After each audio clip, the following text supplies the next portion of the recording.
من القلب كما العاده.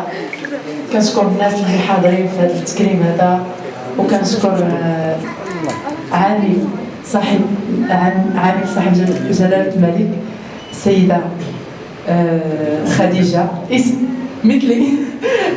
شكرا لك بزاف على الحضور ديالك والفرحه ديالك معايا. شكرا سي شنقيطي. وشكرا للناس اللي حاضرين معنا كامل اول مره صراحه كنشوفكم وكنشوف هذه الوجوه الطيبه. شكرا لجميع الناس اللي دعموا خديجه المرضي. شكرا للعائله ديالي والاصدقاء. شكرا للمنتخب الوطني اللي قدم على واحد الجديه وواحد الروح قتاليه، البنات اللي ما حالفهمش الحرب. شكرا ياسمين متقي على البرونزيه اللي قدمتي لبلادك، والاطر التقنيه سي عشيق وسي سرور المدربين المدير التقني على الحضور معايا في هذا التكريم هذا. الاب ديالي تفضل جي عندي. زوج محمد عثمان زوج ديالي من عمل حي حسني.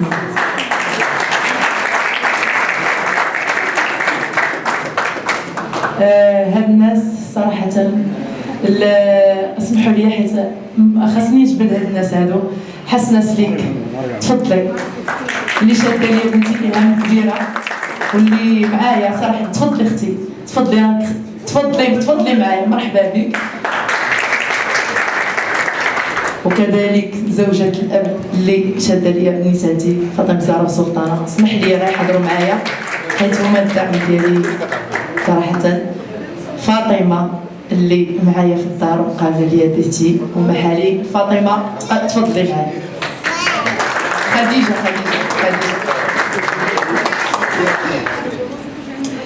صراحه هاد الناس اللي هما معايا هنا دابا واقفين معايا دابا وكاينين معايا، تفضلي. هاد الناس هما السبب والعوين ديالي باش درت هاد الميداليه هادي، زائد على الصبر والتضحيات والمعاناه اللي عانيت بها. ما درتش بالسهل باش انني نوصل لهذا المستوى هذا، وانما كاين ورائي بزاف الناس اللي عاونوني ووقفوا معايا وضحاو معايا باش انني نكون ام وزوجه وبطله العالم في نفس الوقت. ماشي بالسهل باش زوج يخلي مرته كتغيب عليه شهر كتخلي وليداتها. شكرا لك زوجي وشريك الحياه ديالي. شكرا لك الوالد ديالي اللي ولدتيني لهاد الدنيا هادي. شكرا لجميع الناس اللي دعموني وعاونوني، المدربين والاصدقاء. يحفظك الله يطول لك في عمرك، الله يخليكم ليا. صراحة يعني هذا الإحساس هذا يمكن تستطر صراحة. شكرا لكم بزاف. لولاكم ما كنتش غنكون، صراحة خديجة المرضي.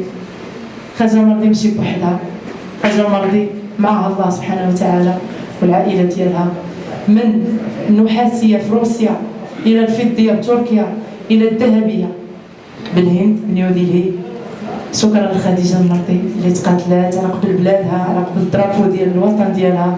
شكرا لماما الله يرحمها اللي تقاتلات معايا وضحات معايا وكانت السبب الوحيد اللي كيخليني نتقاتل اخر ثانيه في المقابله، اللي كنطلع على الرينغ وتنقول خاصك خديجه تربحي باش تفرحي اي مغربي كيتفرج فيك، حيت كنحط راسي بلاصتو من كيكون المنتخب ديال الكره، منتخب الجيدو، منتخب البوكس، اي رياضه كنكون نتفرج فيها. وانما واخا ما كنديرش ديك الرياضه تنقول يا ربي ربح بحال المنتخب اللي كنبقاو عليه زيد وهذيك الروح الوطنيه اللي كاينه. نعم هذاك الشيء كنحس به ملي كنكون طالعه الحلبه.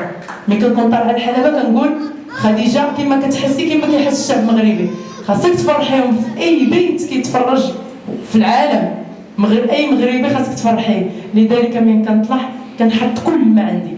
راه بعض الخطرات ما كيبقاش عندي رجلين باش نوقف، ولكن ديك الروح الوطنيه والحب لبلادي وصاحب الجلاله الملك محمد السادس الله ينصره ويخليه لينا ويطولنا في عمره ويخلي لي صحيحته. شكرا ليه بزاف على البرقيه اللي فرحتني اكثر من الحزام الذهبي واكثر من الميداليه الذهبيه اللي قدم ليا وتنقول له خديجه المرضي من محاميه الغزال وصحراويه كتموت على بلادها، الصحراء راه مغربيه، وان شاء الله غنتقاتلوا على بلادنا وغنحطوا كل ما عندنا باش نهزوا الدراري الوطن ونهزوا رايه البلاد في جميع المحافل الدوليه. ولكن كاينه غير موت وحده، يا اما على بلادي ولا على ولادي. شكرا لكم بزاف، شكرا على الحضور الكريم. نتمنى ما نكونش طولت عليكم، وبغيت نقول واحد الكلمه، البرقيه ديال صاحب الجلاله غتكون الدافع القوي ديال خديجه المرضي، زائد يعني عطاني واحد الدفعه ودفع هاد العائله كامله ودفع هاد الناس كاملين باش يزيدوا يدعموني ويعاونوني باش نجيب ميداليه اولمبيه ونرفع العلم الوطني خفاق في المحفل الاولمبي اللي هو احسن حلم عند جميع الرياضيين اللي كتكون الالعاب الاولمبيه من 4 سنوات ل4 سنوات. غادا نتقاتل وغنبقى منضبطه في التدريب، وصراحه غنبقى نجيب ميداليه باش تبقى تعرض عليا. صراحه زعما حب المغاربه ما تيتشريش، حب المغاربه ما حنا ما يشرينا حتى واحد، حنا كنشريو نفوسنا بنفوسنا. حنا الحب ديال البلاد ملي كيشوفوا مغربي كيبغي بلادو وكيبغي الرايه ديال بلادو وكيتقاتل وكنشوفوا كذلك.